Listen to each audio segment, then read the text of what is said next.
Good afternoon guys. तो last video ने आप लोगों ने मुझसे पूछा था कि मेरा नया वर्कआउट प्रोग्राम क्या है, मैंने कैसे डिज़ाइन किया है, वो सब कुछ आज मैं आपको एक्सप्लेन करने जा रहा हूँ। और आज पहली बार इस चैनल पे मैं आप लोगों को मेरा एक लेग वर्कआउट दिखाने जा रहा हूँ। मैं एक्चुअली लास्ट 3 से 4 महीने के लिए लेग्स को कम्प्लीटली स्किप कर रहा था। उसके पीछे मेन रीज़न था कि कट के समय मुझे 10 to 12,000 स्टेप्स डेली कंप्लीट करने पड़ रहे थे, जिसकी वजह से लेग डे करने के बाद it was being almost impossible कि मैं उतना वॉक करूँ। इतना ज़्यादा सोरनेस होता था, 2-3 दिन तक सोरनेस रहता था। And I will be honest, मुझे लेग ट्रेनिंग करना बिल्कुल पसंद नहीं है। It is a necessary evil, of course करना तो है, इसलिए अभी आज आप देखने वाले हैं। But I just got lazy and I didn't do my legs, I will be very honest. But आज पहला वर्कआउट हम लेग्स का ही लगाने वाले हैं और मेरा पूरा वर्कआउट प्लान मैं आप लोगों के साथ शेयर करने वाला हूँ। आज है डे 1, लेग्स हिट करने वाले हैं, डायरेक्टली जिम जाते हैं और वहीं पे मिलते हैं। ओके, तो आज का वर्कआउट हम शुरू कर रहे हैं लेग प्रेस के साथ, बिकॉज स्क्वाट्स मेरे लिए ठीक ठाक वर्क नहीं करते। आई मीन स्क्वाट्स मुझे रिजल्ट तो बहुत बढ़िया दे देते हैं, लेकिन मुझे स्क्वाट से इतना ज़्यादा इंजरी होता है भाई। I just really don't want to risk doing squats right now, इसीलिए मैं लेग प्रेस के साथ शुरू कर रहा हूँ। ये है 110 kg के साथ 6 reps एंड इट्स क्रेजी। ये लेग प्रेस मुझे कितना ज़्यादा डिफिकल्ट लग रहा है, बिकॉज मेरे पिछले जिम में जो लेग प्रेस था ना, उसमें मैं 200 kg के साथ 10 reps कर पाता था, और इसमें वो वेट रिड्यूस होकर सिर्फ 110 kg तक आ चुका है, विच इज़ क्रेजी भाई। मतलब इतना तो स्ट्रेंथ लॉस मेरा नहीं हो सकता ऑफ कोर्स। तो हो सकता है उन दोनों के लेग प्रेस में ना वेट डिस्ट्रीब्यूशन काफ़ी डिफरेंट है, एंड ये लेग प्रेस एक्चुअली उससे कहीं गुना बेटर क्वालिटी का है। तो हो सकता है एक्चुअल में मैं लेग प्रेस में 110 kg ही भी कर पा रहा हूँ। सेकेंड सेट आप देख रहे हैं, range of motion I think बढ़िया आ रहा है। मैं पूरा मेरा जो काफ है उसको मेरे हैमस्ट्रिंग के साथ टच नहीं करवा पाता, बिकॉज आप देख रहे हैं just how long my legs are. इसके वजह से मुझे स्क्वाट करने में भी दिक्कत आती है, और सेम चीज़ लेग प्रेस में भी। I am getting a good range of motion, but हाँ, पूरा मैं मेरे काफ को हैमस्ट्रिंग के साथ टच नहीं करवा पा रहा हूँ। और वर्कआउट प्रोग्राम की अगर हम बात करें, देन ये है मेरा डे 1, जहाँ पे मैं लेग्स ट्रेन कर रहा हूँ, और क्या ट्रेन कर रहा हूँ मैं, नेक ट्रेन कर रहा हूँ, और फोर आर्म्स ट्रेन कर रहा हूँ। बाकी जो 4 दिन है वो जब मैं शूट करूँगा 4 दिन, तब मैं आपको दिखाऊँगा, आज ही नहीं बता रहा हूँ। But today is my leg day, and हाँ, हफ्ते में मैं सिर्फ एक ही लेग डे अभी के लिए कर रहा हूँ, बिकॉज़ अभी जॉब वगैरह भी शुरू करना है बहुत ही जल्दी। तो एक लेग डे से ज़्यादा शायद मैं नहीं कर पाऊँगा। Moving on to Romanian deadlifts. इस पे मैं रोमेनियन डेडलिफ्ट पहले भी करता था एक्चुअली, एंड रोमेनियन डेडलिफ्ट्स में मैं एक्चुअली 110 kg के साथ 8 reps कर पाता था। बट बिकॉज मैं 4 महीने के बाद रोमेनियन डेडलिफ्ट्स कर रहा हूँ, आज मैं बस एकदम एक लाइट वेट के साथ कर रहा हूँ, विच इज़ 70 kg, एकदम प्रॉपर फॉर्म और टेक्निक के साथ कर रहा हूँ, क्योंकि पहले दिन ही है ना रोमेनियन डेडलिफ्ट्स के। तो आज मैं अगर बहुत ज़्यादा हेवी चला जाऊँ या फिर क्लोज टू फेलियर चला जाऊँ, कल इतना गंदा मसल सोरनेस होगा मुझे भाई कि मैं लिटरली चल ही नहीं पाऊँगा। जिस भी बंदों को हैमस्ट्रिंग का सोरनेस हुआ है उनको क्लियरली पता है कि कितना गंदा सोरनेस होता है हैमस्ट्रिंग का भाई। इसीलिए आज बस मैं इसको लाइट ले रहा हूँ। एंड ये जो वॉइस ओवर मैं रिकॉर्ड कर रहा हूँ, मैं नेक्स्ट दिन रिकॉर्ड कर रहा हूँ एक्चुअली, एंड आज मेरे हैमस्ट्रिंग में काफ़ी सोरनेस है।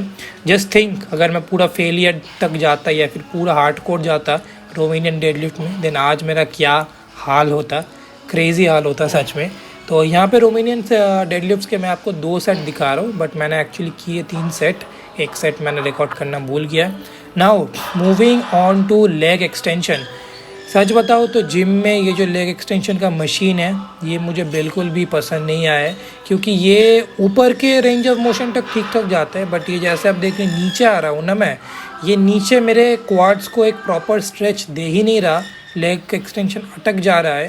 तो लेग एक्सटेंशन का मशीन मुझे पर्टिकुलरली पसंद नहीं आया। इस पे मैंने आज हाई रेप्स किए, आई गेस 12 to 15 रेप्स किए, एंड इस पर्टिकुलर मशीन के साथ मुझे हाई रेप्स ही करना पड़ेगा।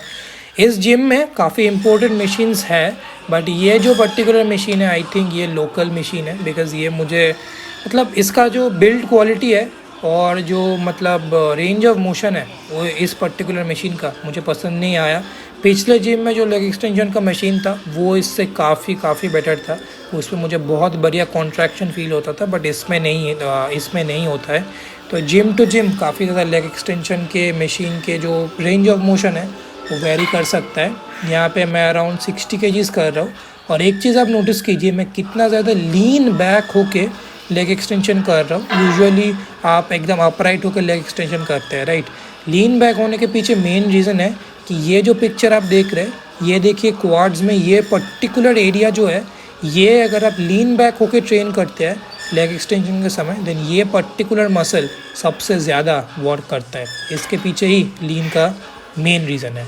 Now moving on to same machine पे लेग कर्ल्स। एंड मैंने एक चीज़ पाया है कि ये जितने भी कंबाइंड मशीन्स होते हैं ना, जहाँ पे लेग कर्ल लेग एक्सटेंशन आप एक साथ कर पाते हैं, उनमें एक्चुअली दोनों में से कोई भी ठीक ठाक नहीं होता है। एटलीस्ट इस मशीन के साथ तो यही हालत है। And actually this is my first time doing lying leg curls. इससे पहले मैं कभी भी नहीं किया हूँ, सीटेड लेग कर्ल्स ही मैं करता था। एंड लाइंग लेग कर्ल्स सच बताऊँ तो I have mixed feelings about them. ये देख रहे पैड कैसे मेरे लेग पे कैसे मूव कर रहा है, ये थोड़ा सा वियर्ड लगा, क्योंकि सीटेड लेग कर्ल में पैड एकदम भी मूव नहीं करता था। इसमें पैड मेरे लेग्स पे रोल अप हो रहा है, तो वो थोड़ा सा मुझे कैसे अनकंफर्टेबल टाइप का फील हुआ। ऑल्दो एक चीज़ मैं डेफिनेटली बोलूँगा, इससे बहुत बढ़िया कॉन्ट्रैक्शन मुझे फील हो रहे थे। हैमस्ट्रिंग में जो पंप था वो भी काफ़ी बढ़िया था। तो सीटेड लेग कर्ल के कंपैरिजन में ये पंप सेम दे रहा था, बट ये जो पैड ऐसे देख रहे ऊपर नीचे मूव कर रहा है, ये थोड़ा सा अनकंफर्टेबल लग रहा है। और लाइंग लेग कर्ल्स में समहाउ भाई वेट इतना कम मैं यूज़ कर रहा था, मुझे समझ नहीं आया क्या हो रहा था। बिकॉज सीटेड लेग कर्ल्स में मैं ऑलमोस्ट 100 किलो के साथ 12 रेप्स कर पाता था। यहाँ पे सिर्फ 30 किलोज़ के साथ मैं 8 रेप्स नहीं कर पा रहा हूँ। So I really don't know what's going on. इतना बड़ा स्ट्रेंथ डिफरेंस तो नहीं हो सकता बस 4 महीने में। आई गेस मशीन का ही डिफरेंस है। और लाइंग लेग कर्ल्स, इसको मैं आउट ऑफ 10 7 रेट करूँगा। आई थिंक ये इस पर्टिकुलर मशीन का प्रॉब्लम है। आई थिंक और बेटर मशीन्स हो देन बेटर होगा। नाउ मूविंग ऑन तो यहाँ पे आप देख रहे हैं ये है नेक कर्ल्स। अब ये आप सोच रहे हैं कि भाई ये जिम में क्या एम्बैरेसिंग चीज़ें कर रहा है तू। तो हाँ, ये डेफिनेटली एम्बैरेसिंग है, आपको लग सकता है, but I don't really care. ये एक्सरसाइज बेसिकली आप अपने नेक के लिए करते हैं ताकि आपका पेंसिल नेक ना हो, आपका नेक काफ़ी ज़्यादा थिक वाइड और मस्कुलर दिखे। एंड इसीलिए मैं ये एक्सरसाइज कर रहा हूँ। आई रियली डोंट केयर कि जिम में लोग क्या सोच रहे हैं क्या नहीं, बट मुझे तो ये एक्सरसाइज करना ही था। आप भी ट्राई कर सकते हैं, बट या डेफिनेटली ये अगर आप जिम में करेंगे ना तो लोग आपको घूरेंगे और अपने दिमाग में सोचेंगे कि भाई ये बंदा क्या कर रहा है। वो चीज़ है, डेफिनेटली वो चीज़ मैं डिनाई नहीं करूँगा। बट इससे आपको जो नेक में पंप आएगा और आपका नेक जो सिर्फ आप इसको 3 महीने करिए, उसके बाद आपका नेक जो ग्रो होगा भाई, आप उसके बाद कभी भी ऐसे एम्बैरेस नहीं होंगे जिम में इस एक्सरसाइज को करने से, क्योंकि रिजल्ट्स आपको इतने बढ़िया मिलेंगे इससे। एब्सोल्युटली ब्यूटीफुल एक्सरसाइज भाई, ट्राई करके देखिए। यहाँ पे मैं 20 किलो डंबल के साथ ये कर रहा था। Moving on to wrist curls. And सच बताओ तो रिस्ट कर्ल्स मैं अराउंड आई गेस 22.5 kg के साथ कर रहा हूँ।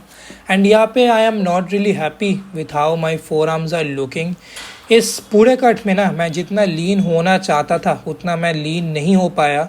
और कट करके मैंने एक चीज़ भी रियलाइज़ किया कि मैं जितना मसल मास मैं सोच रहा था कि मैं होल्ड करूँगा, उतना मसल मास मैं एक्चुअली होल्ड नहीं किया। मतलब 2.5 सालों में उतना मैंने मसल मास बिल्ड नहीं किया।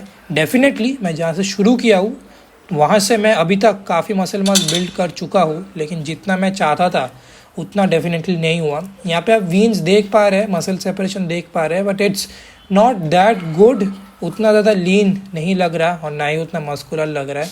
बट क्या ही कर सकते हैं, कट को ख़त्म करके उसके बाद फिर से बल्क करेंगे और कुछ कर नहीं सकते। मेरे काफ़ी बिलो एवरेज जेनेटिक्स है, तो instead of just blaming my genetics and ये the only thing that I can do is just properly focus on my workout और वर्कआउट को इम्प्रूव करने के लिए।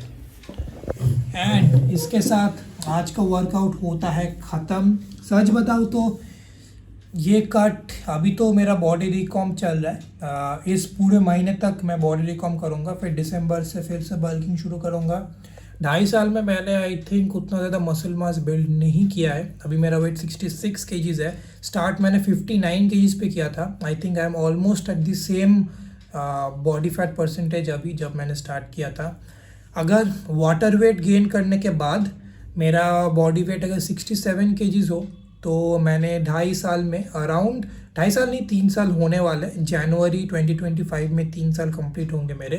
तो 3 साल में अराउंड मैंने 59 से शुरू किया था 67, मतलब 8 किलोज मसल गेन किया है, विच इज़ गुड।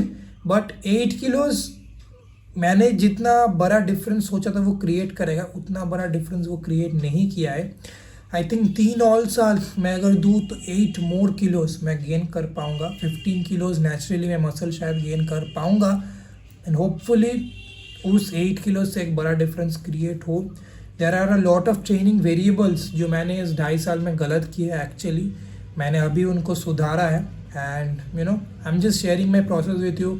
मैं आप लोगों के साथ ही बस ट्रेनिंग के बारे में सीख रहा हूँ एंड क्या कर सकता हूँ। Even if I have average genetics, the only thing that I can do is खुद की नॉलेज बॉडी बिल्डिंग में इम्प्रूव करना और उसके थ्रू आप लोगों को दिखाना एंड होपफुली आप लोगों को हेल्प कर पाना।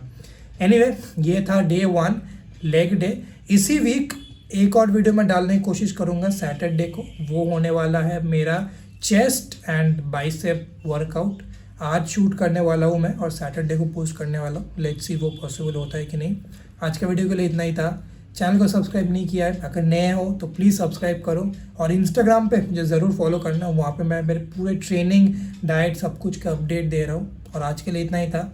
चलो बाय बाय।